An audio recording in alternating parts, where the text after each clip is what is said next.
저는 지금 이제 갱년기입니다. 저는 이제 꼴찌예요. 산부인과를 가게 됩니다. 그러니까 산부인과 주치의를 고를 때도 마찬가지고, 고르는 원칙은요, 배우자를 고르듯이 골라야 됩니다. 강아지들은 중성화 수술을 좀 많이 시키잖아요. 자궁과 난소를 적출하는 걸 말해요. 멀쩡히 붙어있는 난소와 자궁을 떼내라고 그러면은 여러분은 떼내시겠어요? 안녕하세요. 저는 지금 이제 갱년기입니다. 갱년기 증상 겪으시는 분들 많이 계실 거예요. 저는 갱년기 증상 중에 가장 힘들었던 게 뭐냐면은요.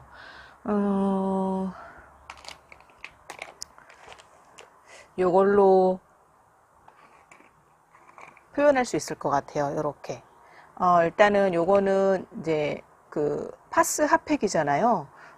저는 그러니까 이제 그 어렸을 때 건강하면 갱년기 때까지 이렇게 쭉 이어지는 분도 있고, 갱년기를 기점으로 해서 건강이 꺾이시는 분도 있는데, 아무래도 갱년기가 되면은 몸에서 약한 부분이 이제 다시 더 도드라지게 나타나는 것 같아요.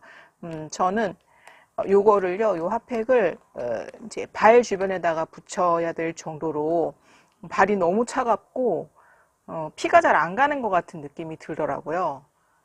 물론 저는 이제 꼴찌예요. 건강 꼴찌입니다. 어렸을 때부터 좀 골골했고, 어렸을 때부터 입술이 파랬었어요. 그러니까 청색증처럼. 그러니까 심장에 피가 펌핑이 약해가지고 그 말초에 있는 혈관까지 이렇게 팍팍 가지를 않는 거죠.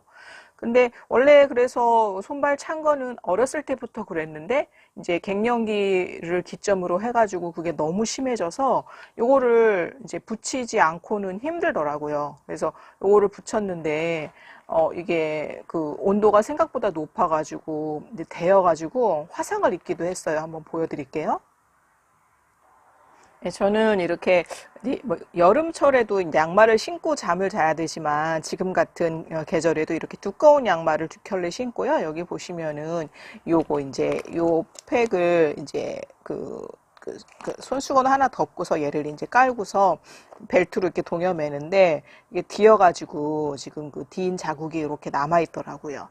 그래서 요것과 그 다음에 요것은요, 눈부심이 너무 심해졌어요. 그래서 이제 안과를 갔는데 안과적으로 나타나는 어떤 질환은 하나도 없었던 거예요. 물론 이제 나이 때문에 오는 노안은 있었고, 또 이제 노안이 오면서 눈이 건조해져 가지고 인공 눈물 넣으시는 분들도 많이 있잖아요. 근데 저는 이제 그런 걸로는 그게 드러나질 않았고요. 그냥 눈이 너무 시리더라고요. 눈이 너무 쉬어서 가령 무슨 넷플릭스에서 영화 한 편을 하면은 한 2시간 조금 안 되잖아요. 근데 그 중에서 한 30분만 봐도 눈이 이렇게 쉬어가지고 볼 수가 없는 거예요. 그래서 선글라스를 끼고서 영화를 봐도 눈이 계속 쉰 증상이 계속되는 거죠.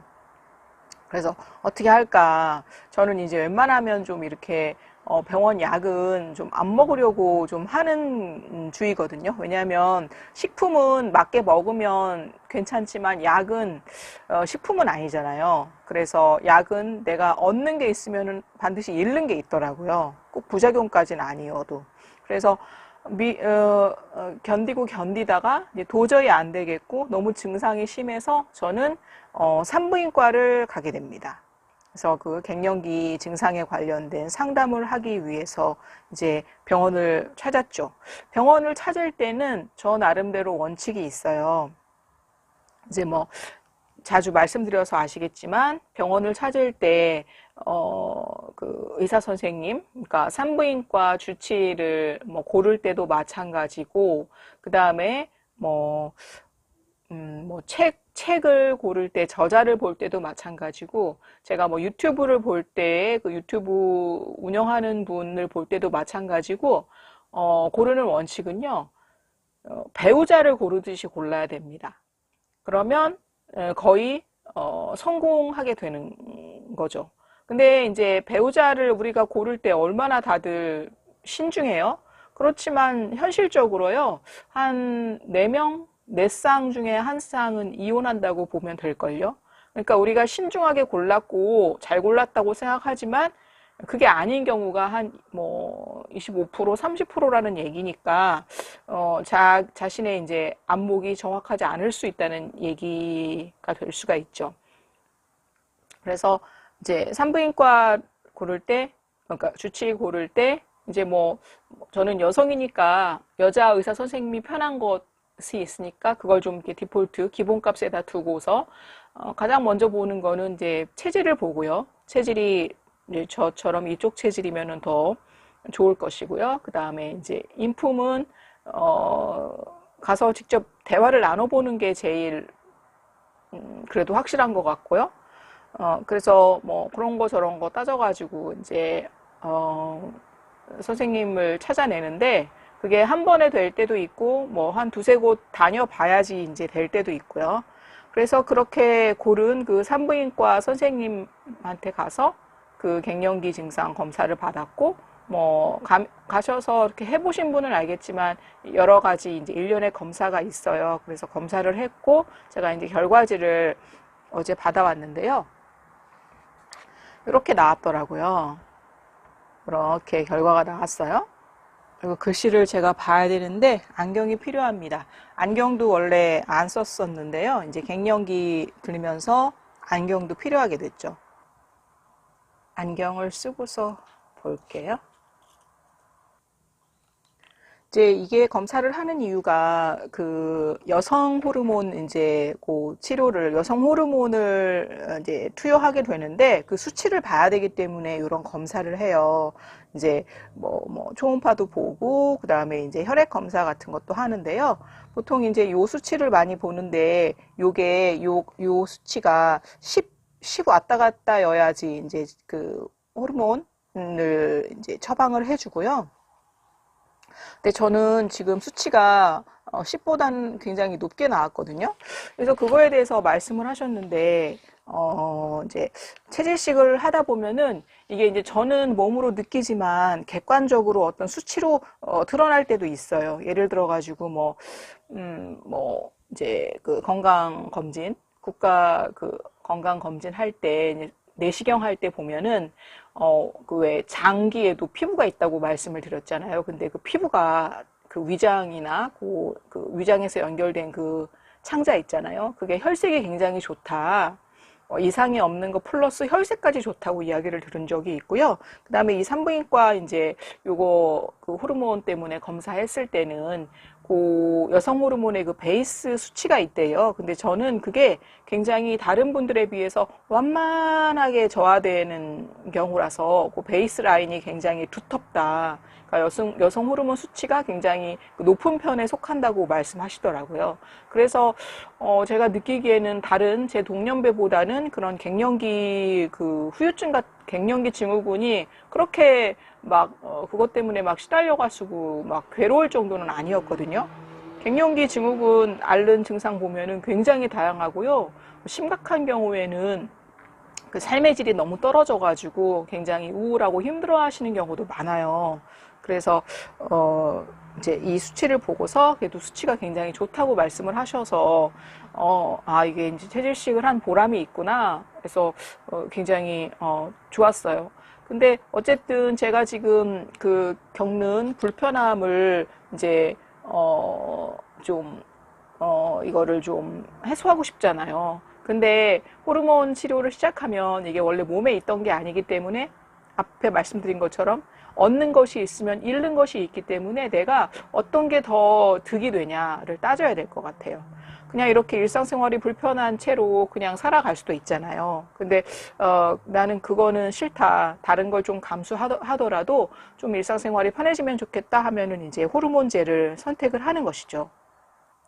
그래서 이 호르몬은 이제 그 케이스마다 굉장히 달라요. 뭐 자궁을 적출한 상태인 분한테 투여하는 호르몬제가 있고요. 그 다음에 이제 그 아까 검사한 거에 따라서 그 수치별로 그 단계가 다 달라서 근데 그걸 선택을 잘해야 되는데 그것도 단계에서도 약의 라인이 종류가 이제 여러 가지인데 또 부작용이 있을 수 있잖아요. 그러면 뭐 A라는 그 약을 먹었다가 또 안 맞으면 B로 바꿀 수도 있고, 또 B를 먹었다가 안 맞으면 C로 바꿀 수도 있고 한데, 저는 이제 태어나서 처음으로 그 호르몬제를 처방을 받았습니다. 어떤 건지 보여드릴게요. 네, 요런 거고요. 요게 이제 28일 동안 먹는 건데요. 이제 요거는 이렇게 뒤에 보면은 이렇게 요일이 적혀 있어요. 이게 그니까는 그 호르몬 두 가지가 같이 들어있는 거예요. 에스트로겐이랑 그다음에 프로게스테론. 그래서 요거를 그냥 임의대로 아무거나 먹는 게 아니라 이제 그 호르몬의 그 비율별로 이렇게 섞어 놓은 게 날짜별로 다를 수가 있기 때문에 반드시 여기 써 있는 요일대로 이거를 먹어야 하고, 같은 시간에 먹는 것을 권한다고 하시더라고요. 그래서 만약에 뭐 내가 항상 자기 전에 먹었으면 그 다음 날도 계속 같은 시간에 먹는 것이 중요하고, 저는 그래서 어제죠. 이제 어제 이거를 받아왔으니까 어제 한 8시경에, 밤에 이제 8시경에 먹었고요. 이제 하루가 지난 거죠. 그래서 지금 이제 조금 있으면은 이제 24시간이 될 것인데요. 먹고서 굉장히 그 놀랄 만한 그 변화가 있었어요. 제가 이제 요거를 하루에 이제 한 3개 쓰거든요. 또 이거를 이제 양쪽 다리에 하나씩 종아리에 붙이고, 또 하나는 이제 허리에 붙일 때도 있어요. 요통도 좀 느껴져서. 그리고 아까 말씀드린 것처럼 그렇게 그 모니터 화면, 텔레비전 화면을 한 30분 정도밖에 이제 못 봤었는데, 요거는 이제 오늘은 아예 안 썼고요. 그리고 제가 이제 막 그렇게 피가 그 발목 아래로 이렇게 좀 이렇게 가지 않아서 발목 아래가 굉장히 힘든 느낌이 들어가지고 다리를 올리고 하루에 몇 번씩 누워 있는데, 오늘은 그렇게는 안 했어요. 아까 오후에 이제 한 번 정도 잠깐 누웠었고요. 그래서 그 횟수가 현저히 줄어들어가지고 굉장히 하루를 좀 알차게 오늘은 보냈다라는 느낌이 들더라고요. 그러면 부작용은 없었냐? 조금 불편감이 있었어요. 약간 심장이 조금 조이는 듯한 느낌? 그래서 이거는 이제 한 번 먹었으니까 한 며칠 먹어보고, 그게 좀 견디기 어려우면 다시 병원에 가서 그거에 대해서 말씀을 나누고, 그리고 만약에 뭐 약을 바꿀 수 있으면 꼭 같은 그 수치 라인에서 그러면 또 바꾸면 되고요. 그래서 의사 선생님이 그 체질이 중요한 것 같아요. 그러니까 매번 가서 불편사항을 얘기하려면 편안해야 대화를 할 거 아니에요. 그리고 이제 나랑 좀 말이 잘 통해야지 또 그런 대화가 원활하니까, 선생님의 체질은 너무 중요하고, 이제 제가 만났던 선생님은 본인은 아직 이제 그 시기가 안 돼가지고 이런 여성 호르몬을 드셔보시진 않았지만 어머님께서 이제 호르몬을 오랫동안 드셨다는 거예요. 근데 이제 의사 선생님의 체질이 왜 중요하냐면요. 우리는, 뭐라 그래야 되나. 보통 자기 스타일대로 또 약을 처방해 주시는 경우가 많아요. 내가 머리 아팠을 때 먹었던 약을 환자한테 처방하거나, 내가 속이 불편했을 때 먹은 약을 환자한테 처방하거나, 내가 뭐 어깨가 결렸을 때 먹었던 약을 또 환자한테 처방하는 경우가 많아가지고요. 그래서 그 선생님한테 맞았다는 것은 나한테도 맞을 확률이 높은 거예요. 같은 체질일 경우에. 그래서 체질이 중요하다는 말씀을 드리는 겁니다. 왜냐하면은 이게 이제 약이 안 맞을 경우에 그 이제 부대 끼고 부작용이 나서 바로 바꾸면 좋은데 둔감하신 분들도 굉장히 많거든요. 그럼 맞지 않은 약을 계속 이제 먹으면 무슨 우리가 혈액형을, 그러니까 혈액을 수혈하러 갔는데 내가 만약에 A형이에요. 근데 B형을 수혈받았어. 그럼 바로 잘못되잖아요. 근데 식품은 그렇게 바로 잘못된 건 아니지만 왜 차곡차곡 쌓여서 임계점에 달하면은 병이 난다고 말씀드렸잖아요. 근데 식품보다 약이 훨씬 성질이 세요. 그래서 바로바로 타격이 오거든요. 근데 그게 이제 약이 어떤 그 미미한 그런 성질일 때는 계속 식품처럼 그것도 쌓이다가 나중에는 그것 때문에 또 더 심한 병이 올 수도 있기 때문에 자신한테 맞는, 자신 몸에 맞는, 자신 체질에 맞는 약을 먹는 거는 아주 중요하기 때문에 그 첫 번째는 나와 같은 체질, 그러니까 내가 이쪽 체질이면 이쪽 체질 선생님, 저쪽 체질이면 저쪽 체질 선생님을 만나는 것이 중요하다는 것이죠. 네, 어제 그렇게 이제 병원에서 그런 결과지도 받고 약을 처방받아가지고 오는 길에 이제 저희 들레가 갑자기 좀 짠해졌어요. 그러니까 들레도 이제 성별이 저와 같아요. 근데 보통 강아지들은 중성화 수술을 좀 많이 시키잖아요. 근데 이제 저는 중성화 수술을 시키지 않았었거든요. 그게 좀 많이 고민됐어요. 이게 몸 안에 그 장기라는 게, 그러니까 중성화 수술이라는 게 이제 그 암컷의 경우에는 자궁과 난소를 적출하는 걸 말해요. 멀쩡히 붙어 있는 난소와 자궁을 떼내라고 그러면은 여러분은 떼내시겠어요? 자기 건 안 떼낼 거 아니에요. 근데 이제 동물의 경우에는 그게 이제 과연 동물을 위해서 그런다고 말씀하시는 경우도 있는데 진짜로 그런가? 이제 이게 항상 어떤 그 돈이랑 장사랑 연결된 경우도 있으니까 그래서 그거는 저는 고민을 진짜 많이 하다가 이제 적출 수술을 그러니까 그 중성화 수술을 언제 했냐면은요. 이게 저희 이제 들레 동물 수첩인데요. 저희 들레의 이제 진짜 이름이네. 실제 이름은 이제 여기 나와 있고요. 한 들레가 12살 때쯤에 한 것 같아요. 그러니까 견디다가. 그러니까 우리가 여성 호르몬이 굉장히 중요하고 거의 무슨 신의 축복이라고 말하는 것처럼 얘네한테도 그 여성 호르몬, 그러니까 에스트로겐이나 프로게스테론은 신의 축복인 건 마찬가지일 거 아니에요. 근데 이제 얘네들도 그렇게 중성화 수술을 하면은 그 호르몬이 이제 끊기는 거니까 우리가 겪는 갱년기 증상을 얘네들은 더 빨리 겪어서 그게 아마 이제 수명에도 영향이 있다고 생각이 들고요. 물론 생리를 하면서 겪는 고통이 심해서 그걸로 인해서 스트레스를 받는다고 해서 얘네들을 빨리 중성화 수술을 해야 된다는 그 이론도 있어서 뭐 의견이 분분하긴 한데 저는 또 제 입장에서는 좀 그렇지가 않아서 지금은 12살에 중성화 수술을 한 거를 굉장히 잘했다고 생각하고 있거든요. 그래서 우리가 겪는 거, 뭐 눈이 시리고, 눈이 침침하고, 막 팔다리가 쑤시고, 관절이 막 아프고 이런 거를 똑같이 겪을 거란 생각을 하니까 얘네들은 말이죠. 말도 못하고, 좀 순간 짠하더라고요. 네, 그런 좀 기회가 되기도 했네요.